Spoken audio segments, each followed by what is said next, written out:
I only walked into the bank to withdraw $500 to pay for my daughter's school textbook. It was supposed to be a routine Tuesday morning, but the moment the teller swiped my card, the color completely drained from his face. He stared at his monitor as if he were looking at a ghost, his hands visibly shaking over the keyboard.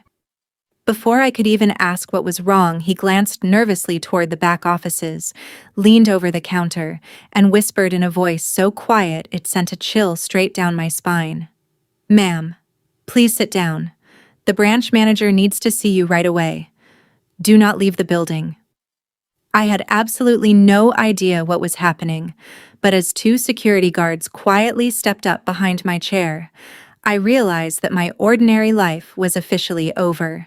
Follow my story until the end to find out why. My name is Clara Evans, and at 42 years old, I thought life had already thrown its worst at me. 5 years ago, my husband, an Army captain, went missing in action during a deployment. Since that devastating day, it had been a relentless struggle just to keep a roof over my head and make ends meet for my young daughter. That morning, the tension in the air became thick enough to cut with a knife.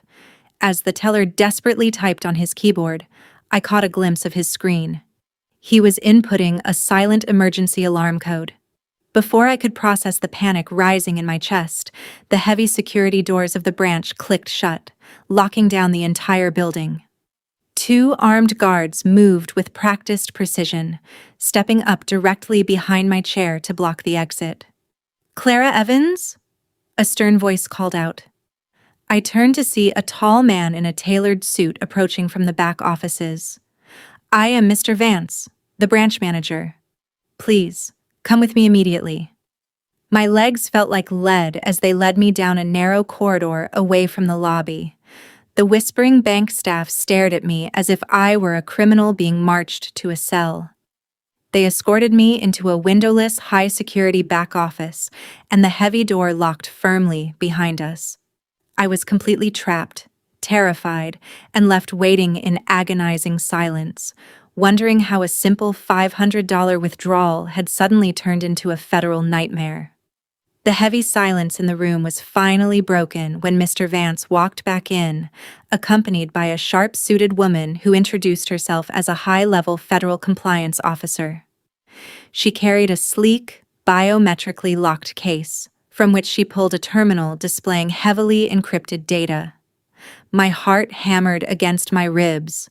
I braced myself for the worst, fully expecting them to slap handcuffs on my wrists and accuse me of some terrible financial fraud I hadn't committed. Instead, the compliance officer slid her laptop across the polished mahogany desk and turned the monitor directly toward me. "Ms. Evans," she said, her voice dropping to a serious, low whisper. "We don't think you're a criminal. We think you are in immense danger. Take a look at this." I leaned forward, squinting at the complex financial spreadsheet on the screen. My eyes scanned past the routing numbers until they locked onto the current balance line. The breath completely left my lungs.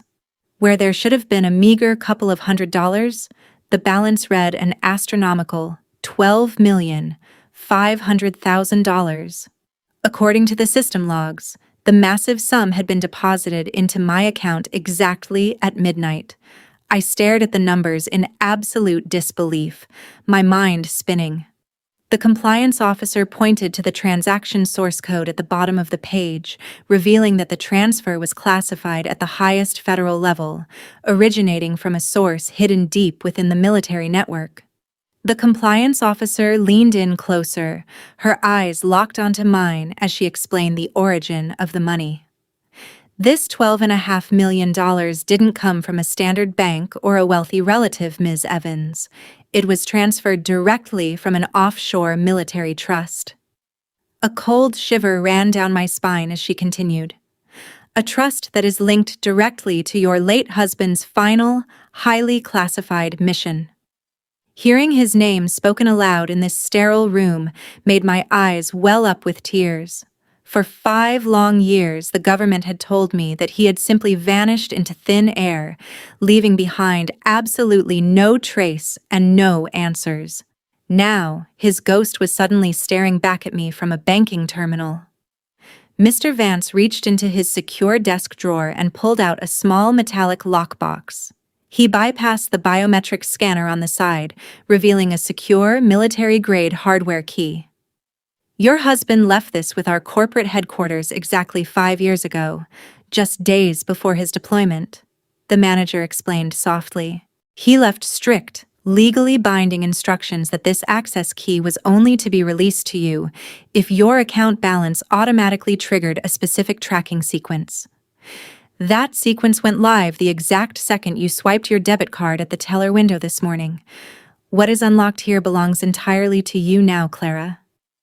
With trembling hands, I inserted the hardware key into the terminal, which instantly decrypted a private, pre-recorded video message and a database from my husband. Seeing his face and hearing his familiar voice after 5 years of agonizing silence brought a rush of tears to my eyes, but as I began to listen to his words, my sorrow quickly turned into pure shock. His message exposed a massive, deeply rooted corruption ring operating within his former military contractor unit. These were the exact same high-ranking officers who had knocked on my front door 5 years ago, looked me in the eye, and claimed that my husband had vanished without a trace during a routine patrol. It was all a lie. He hadn't vanished.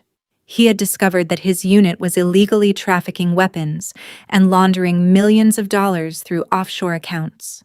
The recording explained that he had quietly intercepted one of their largest illegal transfers, hiding the whistleblowing funds and the digital evidence right under the bank's own security protocols.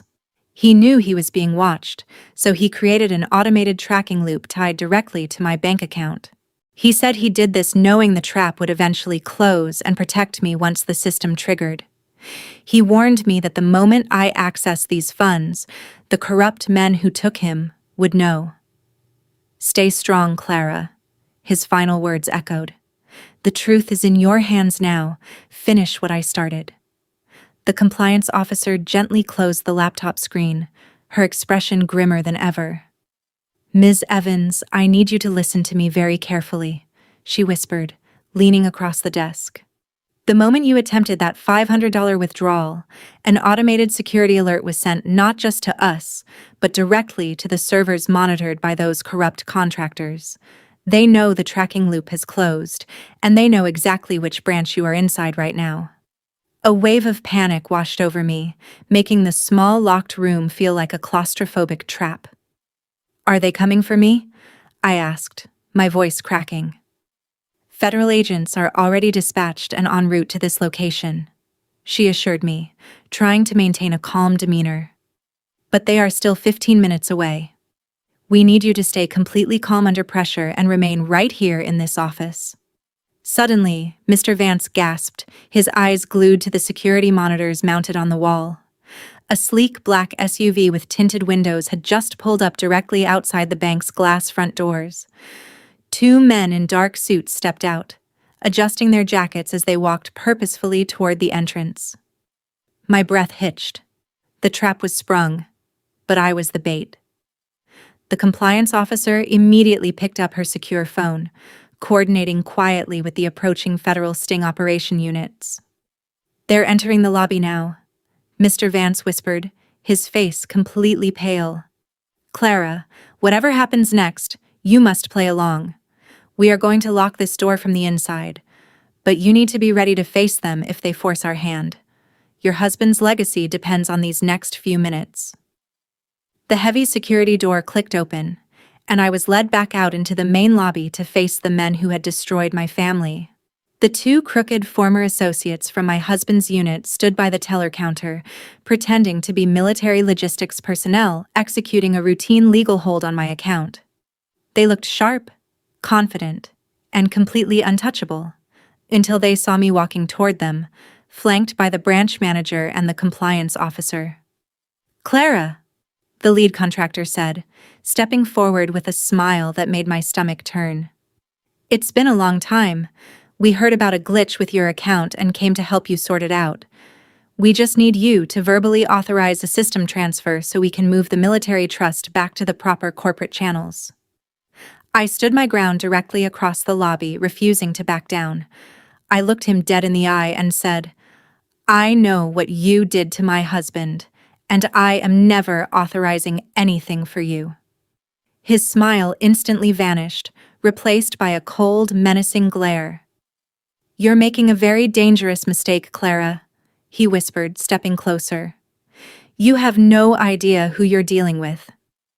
Just as the confrontation reached a terrifying tipping point and he reached into his jacket, the bank's glass doors shattered inward.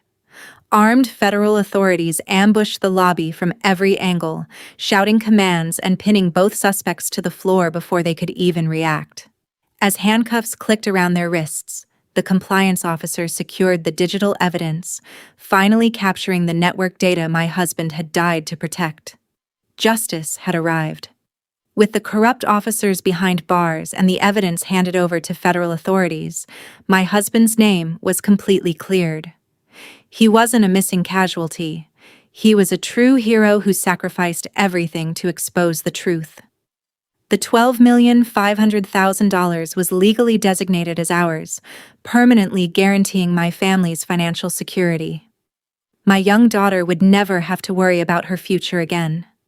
As I finally walked out of that bank, the afternoon sun felt warmer than it had in 5 long years. The heavy weight of constant grief was finally gone, replaced by a deep sense of pride. I had walked into that lobby as a struggling widow, but I walked out as the proud defender of my husband's legacy. He protected us from the shadows, and I finished his battle in the light.